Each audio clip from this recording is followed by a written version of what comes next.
जय भीम, जय भारत, जय संविधान। मैं गौतम रत्ना, अंबेडकर नेशन चैनल से। और आज हमारे स्टूडियो में एक बुद्धिजीवी प्रोफेसर विक्रम हरिजन, जो इलाहाबाद यूनिवर्सिटी से हैं, और उनका कहना है कि उनके यूनिवर्सिटी में उनके साथ और जो वहाँ स्टूडेंट्स हैं उनके साथ भी जातिवादी उत्पीड़न होता है और जातिवादी मानसिकता से यूनिवर्सिटी में भेद होता है। तो विक्रम साहब, आपका हमारे चैनल पर स्वागत है, अंबेडकर नेशन पर। हमें जैसे ही कहीं से पता लगा सोशल मीडिया से कि आपके साथ कुछ वहाँ जातिवादी उत्पीड़न इलाहाबाद यूनिवर्सिटी में होता है, तो उसकी पूरी डिटेल एक आप हमारे दर्शकों को बताएं, पूरे देश को बताएं कि आज भी 73-74 साल संविधान को लागू हुए हो गया और संविधान में सबको बराबरी का दर्जा दिया गया है, और इवन देन सरकारें भी बोलती हैं कि अब जातिवाद नहीं है। खासतौर से भाजपा सरकार और अब जो केंद्र की सरकार है वो कहते हैं कि हम जातिवाद खत्म करने के लिए काम कर रहे हैं। तो ये कहाँ तक इसमें आपको सच्चाई दिखती है? और या जो भी सरकारें रही हैं, सभी सरकार कहती हैं कि भाई हम जातिवाद को खत्म कर रहे हैं, देश को एक अच्छा राष्ट्र बना रहे हैं। तो ये कहाँ तक आपको लगता है कि सरकारों पे इसमें काम किया है? तो फिर भी आज भी इस तरह की जो घटना है, इस तरह की जो चीजें हैं देश में क्यों हो रही हैं?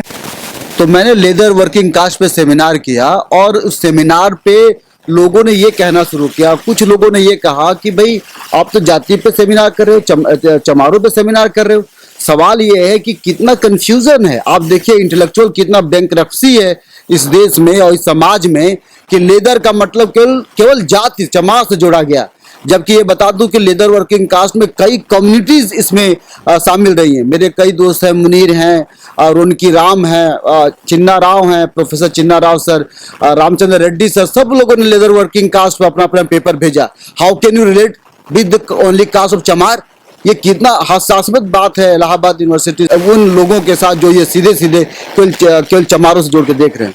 खैर, उसके बाद जो दूसरा सेमिनार हुआ प्रॉब्लम ऑफ कास्ट, और उस सेमिनार में भी ये बहुत बड़ा तबका ये कहने लगा कि मैं केवल ब्राह्मणों को गाली खिलवाने के लिए सेमिनार मिला।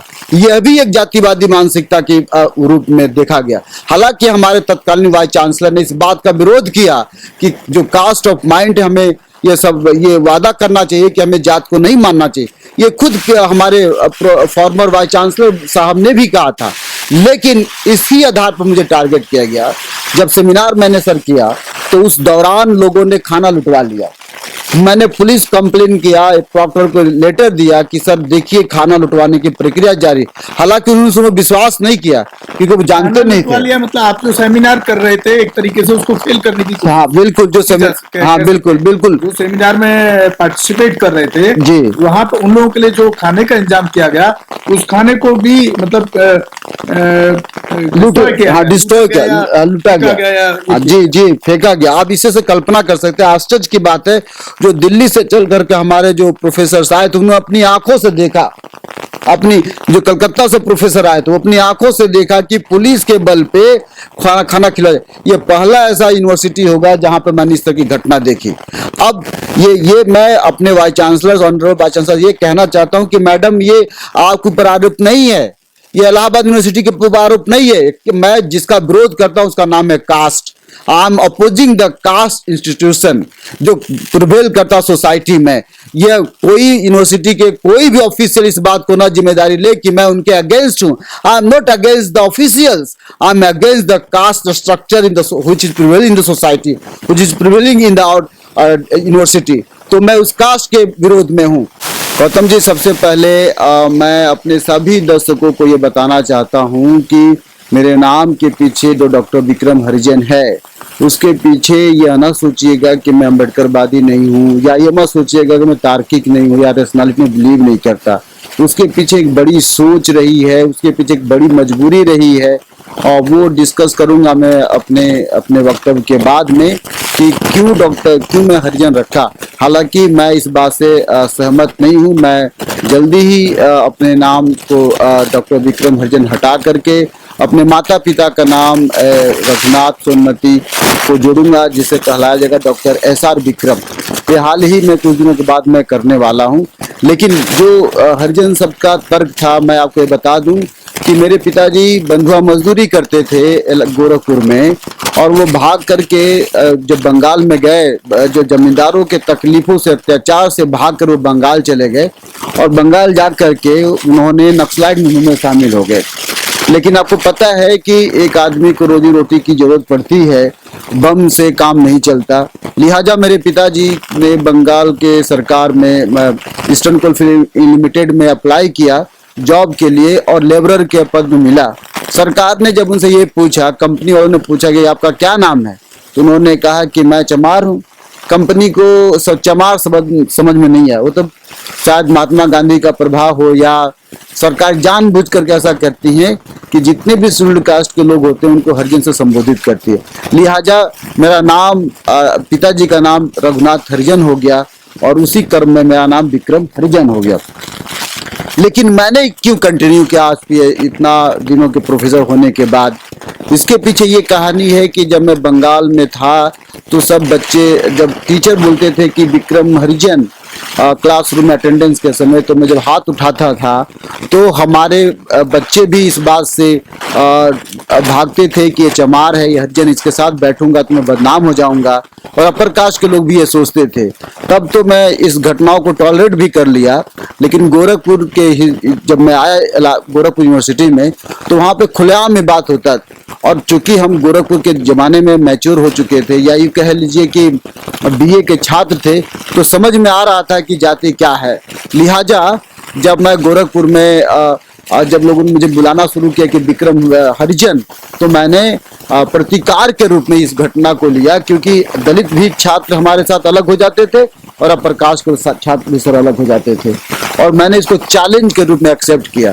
क्योंकि मेरा ये मानना है कि आज भी जो दलित छात्र हैं जो सिंह लिखते हैं अपने नाम के आगे, फॉर इंस्टेंस जो सिंह लिख लेते हैं, जो डॉक्टर विक्रम रावत लिख लेते हैं, या तमाम ऐसे अपर कास्ट के टाइटल लगा लेते हैं, उससे तो मैं बेहतर हूँ।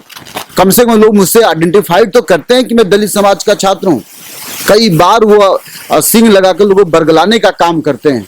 तो मैं इस बात से सहमत नहीं हूँ कि मैं जो विक्रम हरिजन आइडेंटिटी लगाया है, मे बी इज रॉन्ग, लेकिन मैंने जो हरिजन शब्द लगाया वो सीधे सीधे इंडिकेट करने के लिए कि मैं दलित समाज का हूँ, और मुझे दलित कहने में कोई संकोच नहीं, कोई मलाल नहीं है। तो ये हरिजन शब्द की यात्रा है। लेकिन इस स्टेज पे मैं पहुंच कर ये आपसे वादा करता हूं कि आने वाले समय में हरिजन शब्द को जरूर हटा दूंगा, और अपने माता पिता, चूंकि मेरे नजरों में भगवान केवल माँ बाप हैं, इसलिए मैं अपने माता पिता का नाम अपने आगे लगाऊंगा, और मेरा नाम आने वाले समय में SR विक्रम होगा, अर्थात सोनमती रघुनाथ विक्रम होगा। रही बात जातिवाद की इलाहाबाद यूनिवर्सिटीज की, तो सबसे पहले मैं ये बताऊंगा कि सर SC कमीशन का आपने नाम लिया। अगर देश में जातिवाद ना होता तो SC कमीशन क्यों होता? अगर कमीशन है इसका मतलब जातिवाद है। तो अगर कमीशन बनाई गई है भारत सरकार की मिनिस्ट्री के द्वारा कि कमीशन है और जातिवाद देखने के लिए, तो इलाहाबाद यूनिवर्सिटी तो छोटी सी घटना, कमीशन पूरे भारत को देख रही, इसका मतलब जातिवाद इस देश में है। अपने इलाहाबाद यूनिवर्सिटी में आने से पहले मैं जो कैंपसेस में जातिवाद का है, मैं JNU से पढ़ा हूँ। अभी हाल ही में JNU में इंटरव्यू के दौरान 1 नंबर 2 नंबर की चर्चा में आई है, सारी दुनिया देख रही है। आपके सामने मुंबई में पाल तड़वी को केवल कास्ट की वजह से इतना प्रोसीजर करा किया गया, को फांसी लगाना पड़ा। आपको पता है कि रोहित बिमला जो हमारे हैदराबाद यूनिवर्सिटी से, तो उनको भी फांसी लगाने की बात आई। न केवल इतना, बल्कि हमारे दोस्त अनूप सिंह जो इनसाइड फाउंडेशन के अध्यक्ष हैं, उन्होंने 2006 में डेथ ऑफ मेरिट के नाम पे कैंपसेस में ये अभियान चलाया और पता किया कि IIT दिल्ली में भी लोग फांसी लगा रहे हैं। उन्होंने ये भी पता किया कि कई लोग फांसी लगा चुके हैं। और साउथ इंडिया से कहानी आती है कि कैंपस के अंदर सीधे सीधे जातिवाद दिखाई पड़ता है। अभी सफदरजंग हॉस्पिटल में कुछ दिन पहले ये पता गया कि कॉपी, जब जाति देख कर कॉपी में मार्किंग किया जाता है। सफदरजंग हॉस्पिटल जो दिल्ली में प्रीमियर इंस्टीट्यूट है, वहां पे जातिवाद की, तो अब इलाहाबाद को कैसे बोल सकते हैं? रही बात अभी थोरट कमेटी रिपोर्ट की मैं बात करूं, थोरट कमेटी रिपोर्ट भारत सरकार की रिपोर्ट है, ये मेरा रिपोर्ट नहीं है। थोरट कमेटी की रिपोर्ट है। एम्स को मेडिकल के क्षेत्र में एक बहुत बड़ा कंट्रीब्यूशन माना जाता है, बहुत बड़ी इंस्टीट्यूट माना जाता है। जो कहीं भी व्यक्ति लाचार हो जाता है, गरीब आदमी विशेष रूप से, वो एम्स में आता है, दिल्ली एम्स में अपना इलाज कराने। और वहां पे जब कास्ट की बात आती है, उसको आप क्या कहेंगे? आप थोरट कमेटी के रिपोर्ट का आप देखिए, उस कमेटी में साफ साफ ये बात रहेगी कि 75% लोगों के साथ जो दलित छात्र हैं उनके साथ ठीक से बात नहीं किया जाता, कास्ट डिस्क्रिमिनेशन किया जाता है, इंटरव्यू में नंबर कम दिए जाते हैं, अपर कास्ट के प्रोफेसर ठीक से बात नहीं करते हैं। ये एम्स की बात बता रहा हूं, जिस एम्स पे भारत को गर्व है। ये इस एम्स की बात बता रहा हूं जहां पे देश के कई प्राइम मिनिस्टर अपना इलाज कराते हैं, उस एम्स की बात बता रहा हूं। तो इलाहाबाद कहां से अछूता रह जाएगा? रही बात इलाहाबाद की जर्नी की, तो मैं 2013 में इलाहाबाद ज्वाइन किया था, और जब से ज्वाइन किया तब से मुझे ये पता चल रहा है कि हमारे बच्चों के साथ कुछ ना कुछ घटनाएं घटती हैं। पहले मैंने डिस्कस किया कि मेरा नाम डॉक्टर विक्रम हरिजन है। हरिजन से वो आइडेंटिफाइड करते थे कि मैं दलित समाज का हूं, तो पीएचडी के स्कॉलर मेरे पास आकर बात करते थे। ये कहते थे कि सर मैं दलित समाज का हूं, इस प्रोफेसर ने मुझसे ऐसे किया, इस प्रोफेसर ने मुझसे ऐसे किया। यहां तक कि एमए और बीए के छात्र, खासकर एमए के छात्र आके कहते थे कि सर मेरे इंटरव्यू में 100 नंबर का इंटरव्यू होता था, उस दौरान जब एनुअल मोड हुआ करता था, तब ये बात कहते थे कि सर 100 में मुझे 50 मिला, 100 में मुझे 60 मिला, जबकि जनरल कैटेगरी के बच्चों को 80 से 90 नंबर मिलता था। ये इतना लंबा डिफरेंस क्यों होता था?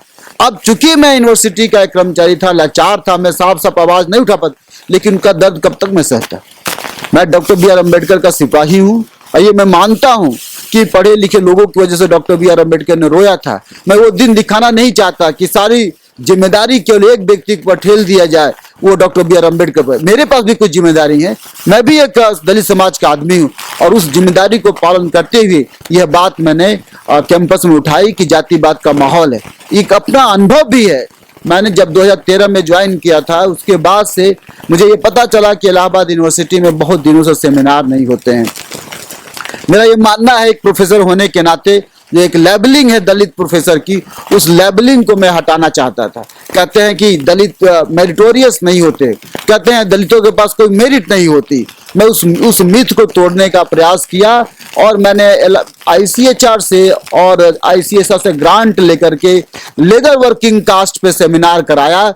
लेदर वर्किंग कास्ट को लोग ये कहते हैं कि चमड़ा छीनने वाली जातियों की बात हो रही है।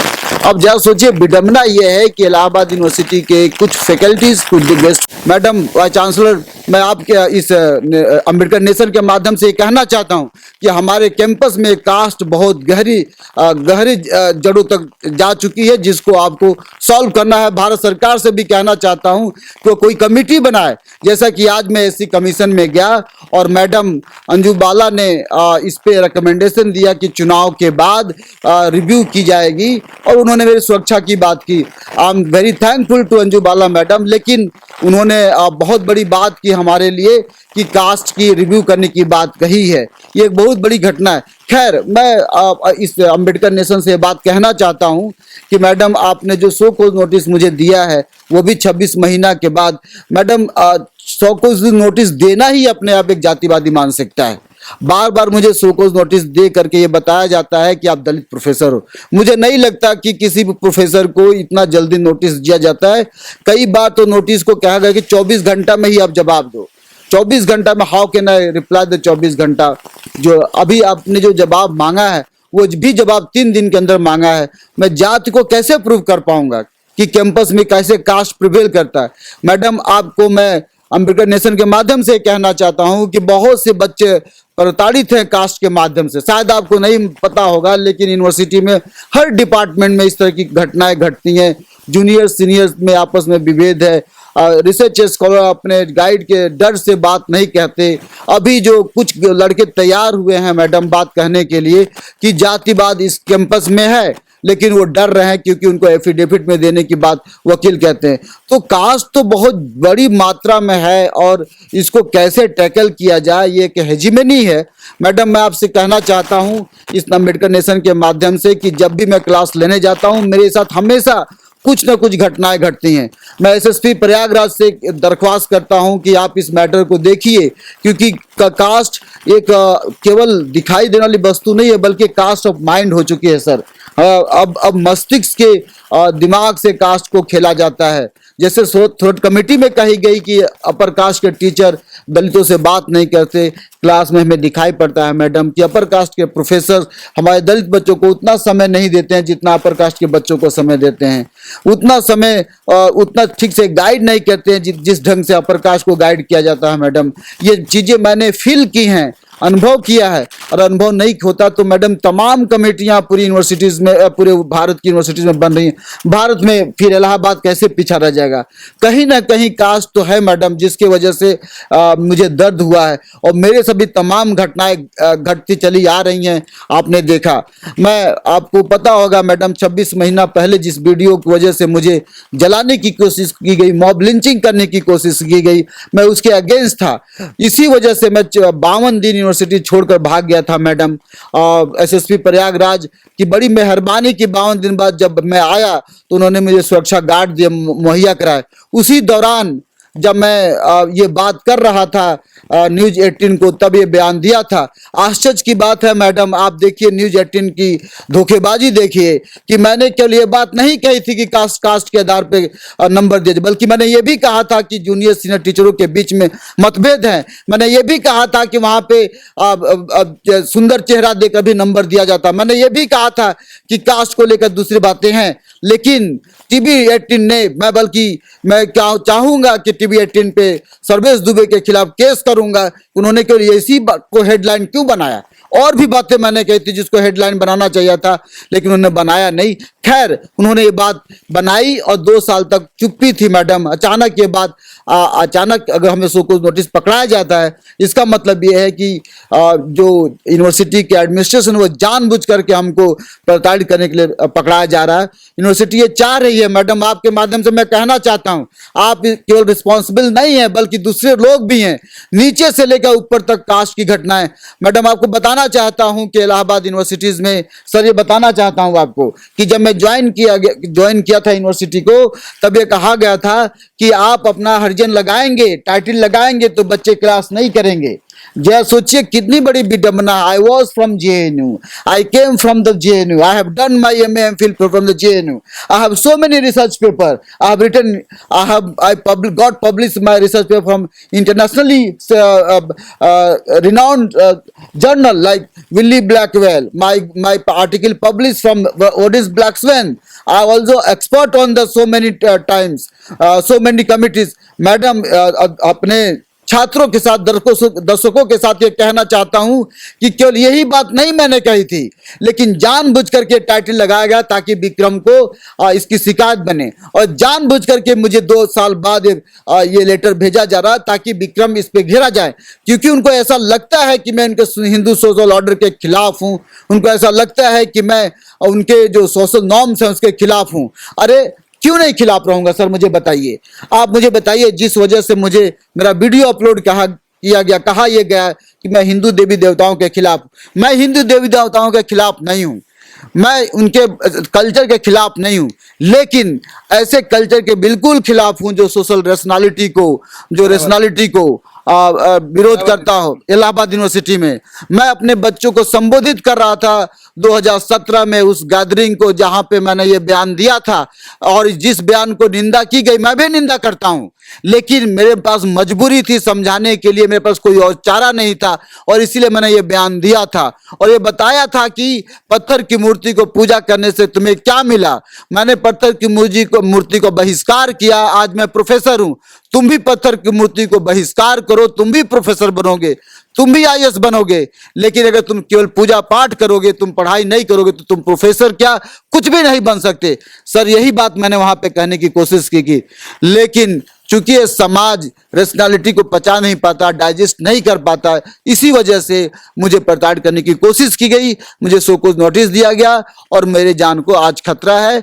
और मैं इस बात से डरा हुआ हूं कि कभी कभी यहाँ पे फैनाटिक पीपुल हैं जिनको लिबर्टी, इक्वालिटी, फर्टिनिटी समझ में नहीं आती, जिनको रिवोल्यूशन समझ में नहीं आता, जिनको फ्रांस की क्रांति समझ में नहीं आती, जिनको मानवाधिकार की बात नहीं समझ में आती, और वो ऐसे लोग पूरे इलाहाबाद में भरे पड़े हैं जो कभी भी मेरी हत्या कर सकते हैं, लेकिन मैं चूंकि अंबेडकर का सिपाही हूं, मैं इस हत्या से नहीं डरूंगा। अपने अधिकार के लिए मैं ताउम्र जब तक जिंदा हूं तब तक लड़ता रहूंगा सर। ये कहना चाहता हूं अम्बेडकर नेशन के माध्यम से, और यही अपने अम्बेडकर नेशन के माध्यम से अपने सभी दर्शकों से आह्वान भी करता हूं कि आप मेरे पास आएं। मैं अपने बच्चों से आह्वान करता हूं जिनके साथ ये घटनाएं घटी हैं, वो मेरे साथ खुल करके आएं। यदि मैं नौकरी से नहीं डर रहा हूं, यदि मैं अपने हत्या से नहीं डर रहा हूं, तो तुम क्यों डर रहे हो? आज ये तुम्हारे हाथ में मौका है। ये पहली बार भारत के इतिहास में हो रहा है जब कोई प्रोफेसर कैंपस के अंदर कास्ट को लेकर रिवोल्ट करने की बात कह रहा है। मैं अपने सभी छात्रों से, यहाँ तक कि केवल SC/ST माइनॉरिटी से अपील नहीं कर रहा हूँ, मैं उन सभी दोस्तों से भी अपील कर रहा हूँ जो लाइक माइंडेड पीपुल हैं। उन सभी लोगों से अपील करने की बात कर रहा हूँ कि जो रेशनैलिटी में विश्वास करते हैं वो भी मेरे साथ आए। मैं ये कहना चाहता हूं कि कास्ट केवल SC/ST OBC को नहीं मारता, बल्कि अपर कास्ट को भी मारता है।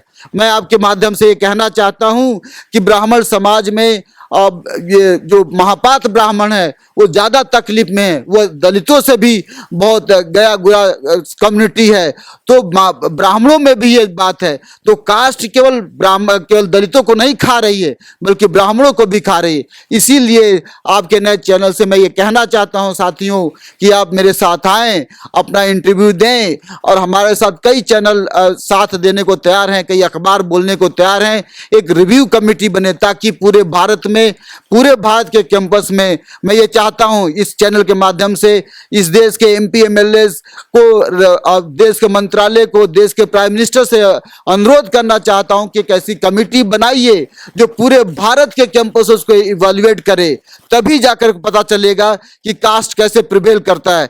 कास्ट का साक्ष्य नहीं दे पाएंगे, लेकिन पूरे यूनिवर्सिटीज में SC/ST सेल होने चाहिए। अगर नहीं है तो उसके पीछे ठीक से फंक्शनिंग होने चाहिए। जैसे सुप्रीम कोर्ट के आधार पर GS केस JNU में बनता है, वैसे ही कास्ट के रूप में अब हर जगह पे, हर यूनिवर्सिटी में बनना चाहिए, ताकि ये पता चले।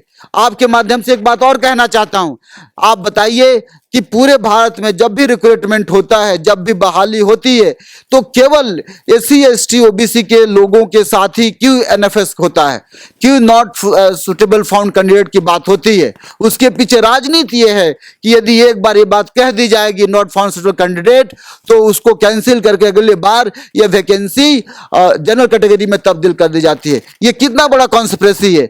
और जब सोचिए कि बार बार जब ये होता तो क्या हम मान के चलें सर, ये मान के चलें कि क्या SCO के पास मेरिट नहीं है? क्या ये हम मान के चलें कि OBC के पास मेरिट नहीं है?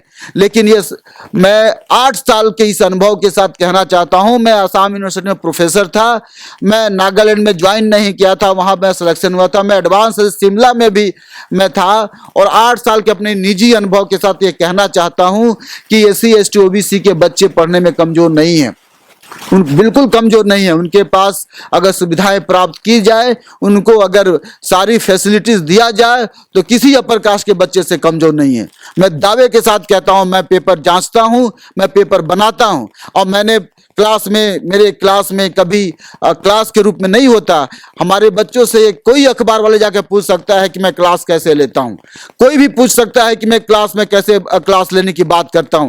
हमारा क्लास संवाद के रूप में होता है, डायलॉग के रूप में होता है, 1 to 1 डायलॉग होता है। और जब मैं डायलॉग की तरफ बात करता हूं तो बच्चे हमसे सीधे सीधे संवाद करते हैं। मैं उनसे पूछता हूं हर बात कि क्या समस्या क्या नहीं। तो सर, मैं बताना चाहता हूं कि इस तरह से मैं क्लास लेता हूं, और लोगों से पता मुझे यह चला है कि न केवल SC/ST OBC के बच्चे क्लास लेना चाहते हैं, बल्कि अपर कास्ट के बच्चे भी मेरा क्लास लेना पसंद करते हैं। इसीलिए बड़ी भीड़ होती है मॉडर्न यूरोप में।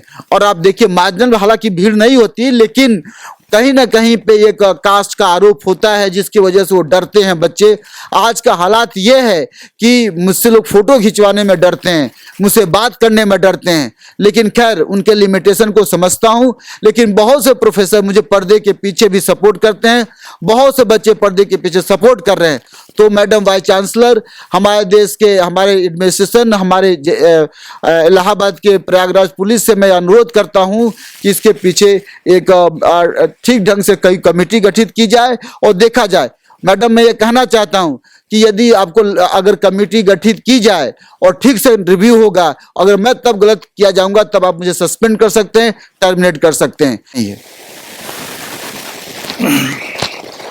तो साथियों, आप सुन रहे थे डॉक्टर प्रोफेसर विक्रम हरिजन जी को हमारे अंबेडकर नेशन चैनल पर, और वो सरकार से भी अपील कर रहे हैं, अपने वाइस चांसलर जो इलाहाबाद यूनिवर्सिटी की जो महिला वाइस चांसलर हैं, उनसे भी अपील कर रहे हैं कि उनके साथ एक तो जस्टिस होना चाहिए, और बहुजन समाज से भी अपील कर रहे हैं कि जिनके साथ इस तरह की घटना, चाहे वो कोई प्रोफेसर हो, चाहे वो यूनिवर्सिटी या स्कूल के स्टूडेंट्स हों, और कहीं भी उनके साथ में जातिवादी डिस्क्रिमिनेशन होता है, तो उनको आगे निकल के आना चाहिए।